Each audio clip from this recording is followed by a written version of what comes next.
Could Austin Theory and Grayson Waller's position in the undisputed WWE Tag Team Championship six-pack ladder match at WrestleMania 40 be in danger? Well, reportedly, we could see a late change to the bout. We'll let you know what that is. Speaking of WrestleMania, one match still is yet to be announced. We'll let you know what match that is. Matt Cardona opens up on facing off against Adam Copeland in his AEW return last night on AEW Collision. John Cena drops an interesting Roman Reigns tease on Instagram amid rumors that the 16-time world champion could show up at WrestleMania next weekend. Becky Lynch questions the handling of CM Punk's return to WWE, and a match has been confirmed for Supercard of Honor next week.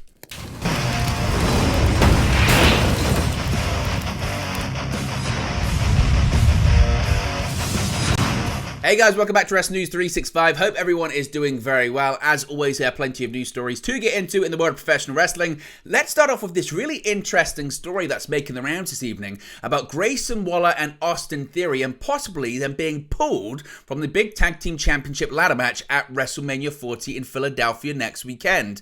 Now, the penultimate edition of SmackDown before WrestleMania saw the final two spots filled for the six-pack undisputed WWE Tag Team Championship ladder match. New Catch Republic knocked off Angel and Berto of Legado del Fantasma, while Austin Theory and Grayson Waller qualified at the expense of the Street Profits. Now, both teams joined Awesome Truth, DIY, and The New Day, and the Judgment Day in the official field for the WrestleMania bout. But is there potential for a big change to be made before the two-night event kicks off in less than a week's time? Well, according to Dave Meltzer on Wrestling Observer Radio, this very well could be the case, as Theory and Waller spots in the bout are seemingly not yet secure, despite qualifying just this past week on SmackDown. Meltzer explained, revealing that there will be an internal meeting to decide the issue.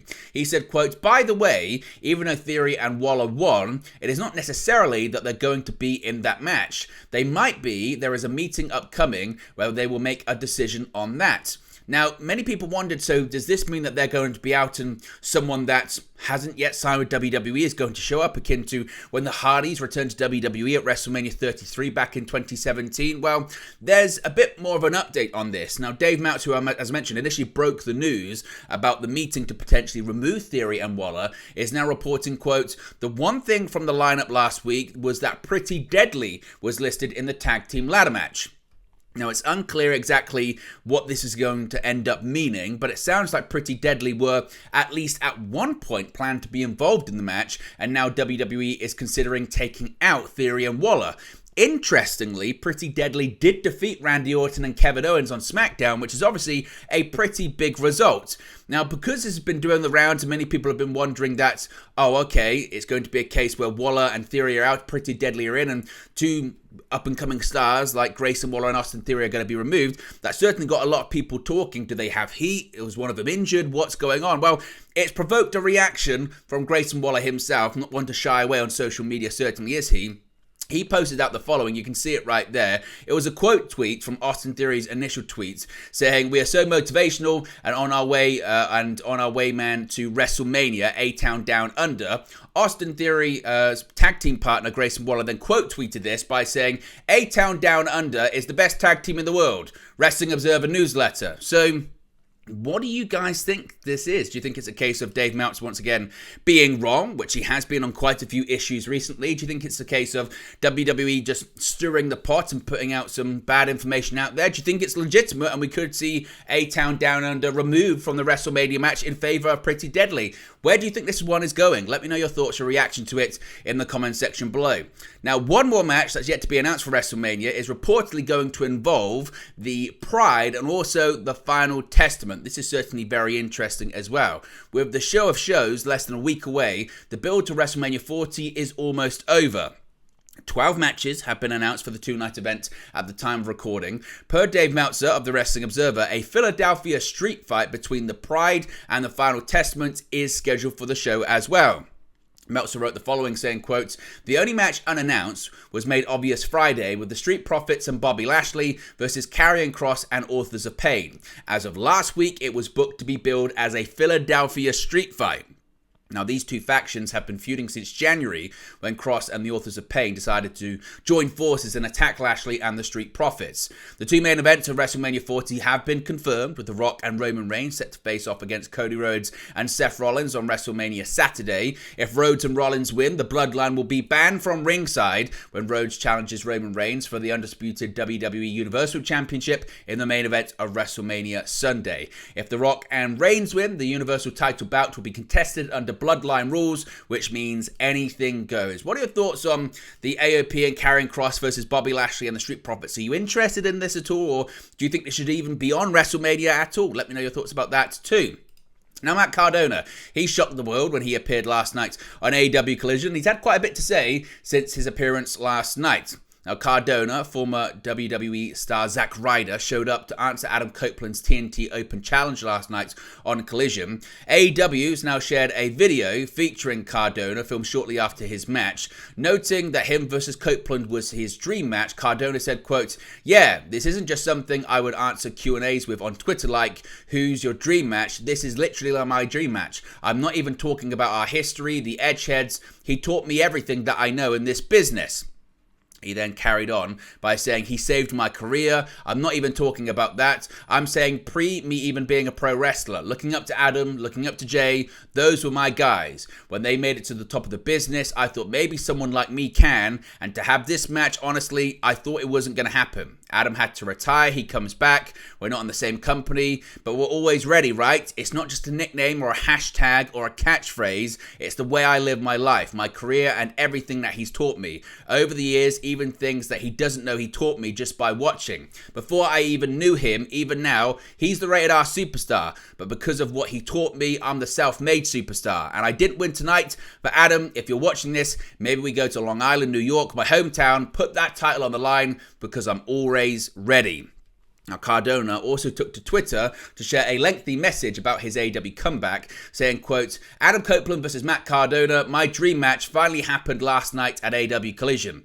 When I was in high school, Edge was one of my favorite wrestlers. I'd have matches with him, an invisible version, in my bedroom or on trampoline. Him reinventing himself into the rated R superstar made me an even bigger fan of his. A couple of years later, Brian Myers and I made it to WWE, but were drowning as the Major Brothers. We were about to be fired. We had an idea to be Adam's entourage, his edgeheads. He didn't need us, but we certainly needed him. He took a chance on us, saved our careers, and changed our lives. We went from sitting and catering about to be fired to wrestling guys like Undertaker, Batista, Ric Flair, Shawn Michaels, etc.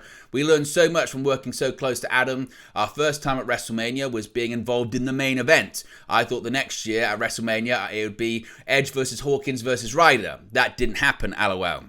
16 years, holy shit, flew by so fast. Adam had to retire due to a neck injury in 2011. My dream match would never happen. Adam returns to WWE in 2020. I get fired from WWE in 2020. My dream match would never happen. I've been busting my ass these past 4 years to reinvent myself. Adam is the rated R superstar, and I'm the self-made superstar. I've been everywhere. I've wrestled everyone. When Adam joined AEW in 2023, I knew my dream match was back on the table. Last night in Canada, Adam had the Cope Open, an open challenge for his TNT Championship. I accepted. The fans didn't forget the history. There was a holy shit chance on my goddamn entrance. I may have lost, but I learned even more from Adam from that match. It was a night I'll never forget. I finally wrestled my dream match. Thank you, Adam. Thank you, Tony Khan, for the opportunity. So, what are your thoughts on Matt Cardona in AEW? Do you think it could end up to being something permanent? He likes to be a free agent. He likes to be always ready, but could more happen in the future with him and maybe with Adam Copeland? Let me know your thoughts about that too. Now, John Cena, he's known for posting just pictures onto his Instagram out of context, but maybe this one does have a smidge of extra context considering that WrestleMania is just around the corner. With just days to go until WrestleMania 40 kicks off on April 6, 16-time world champion John Cena has taken to social media to drop a tease that will no doubt get fans talking. With speculation already rampant amid reports regarding Cena's potential involvement at the grandest stage of them all, Cena jumped on his always cryptic Instagram to drop a potential hint. Cena posted a recent picture of Roman Reigns not looking too amused on Instagram, and it's always up to the general public to decipher Cena's intentions behind it. And while stars of Cena's stature are often expected to make appearances on the grandest stage of them all, There was a little idea of WWE's plans, if any, for Cena to show up in Philadelphia. Not many people really knew about it or even thought there was any until recently, because on Raw last week, when John Cena and Stone Cold Steve Austin were curiously showcased on WWE's production trucks during The Rock's beatdown of Cody Rhodes as the show went off the air, it seemingly suggested that if Cena was to show up in Philadelphia, it could well be in relation to Roman Reigns and The Rock's ongoing war with Cody Rhodes. So, what do you think about this hint? Do you think there's anything to it? Is it just Cena being a bit of a social media troll, which he can be at times, or is there more to it? Now, Becky Lynch, she's been doing the rounds recently promoting her book, and she's now spoken about an event that got her husband, Seth Rollins, pretty upset last year. Now, CM Punk's WWE return at Survivor Series War Games shocked the wrestling world, including the company's locker room. While speaking on the MMA Hour, Becky Lynch revealed that it was kept secret from their peers, which is why her husband, Seth Rollins, was visibly annoyed when Punk entered the arena following the main event. While she acknowledged that WWE officials didn't intend to disrespect the roster, Lynch thinks keeping the controversial star's return under wraps was the wrong way to go about it. She said, quote, "Consideration should be taken into account. You should have told your top stars, of course, but nobody is going out there going, how do I disrespect my top stars, my world champion? How do I disrespect him? Nobody is thinking that." Lynch also recalled where she was at the time of Punk's unexpected comeback and detailed the backstage reaction. Furthermore, she essentially confirmed that Rollins' reaction was pretty genuine at the time. She said, quote, "I was in Gorilla, there was a fist pound, then my husband was going crazy by the ring, then the producers are on the headset going, Seth is freaking out. I'm like, oh no, this is going to be a rough night." Now, Punk and Rollins have interacted on WWE television since then. Most recently, on this past week's edition of Raw, they were in part a part of a heated segment with Drew McIntyre that reportedly received praise backstage. All three stars were reportedly given the go-ahead to dictate how the segment went, and as they saw fit, and it led to a very highly viewed segment this past Monday night. And finally, a match has been confirmed for Ring of Honor's Supercard of Honor event coming up this week as well. Johnny TV versus Dalton Castle, and a fight without honor will take place on the show. The news was revealed in a video Ring of Honor posted on Sunday involving a backstage confrontation between the two rivals. In the video, Castle is auditioning replacements for the boys he recently lost custody of. While wearing masks, TV and Taya Valkyrie auditioned for the parts to impress Castle. However, a pull-apart ensued after TV and Valkyrie revealed their true identities. Lynn then entered the scene and made the match official. Ring of Honor Supercard of Honor takes place Friday, April 5th in Philadelphia, Pennsylvania. It will air live on Honor Club. But there you go, guys. It's the latest pro wrestling news for you. Be sure to smash a like on the like button. Be sure to subscribe, bottom right-hand corner. As always, let me know your thoughts in the comment section below, and I'll speak to you again very, very soon. Hey guys, thank you for watching, listening, streaming, or however you come across this video today. Be sure to click on the video on the right there to watch our next video, or click the bottom there to subscribe, or the bottom right hand corner. Thank you very much, and I'll speak to you again very soon.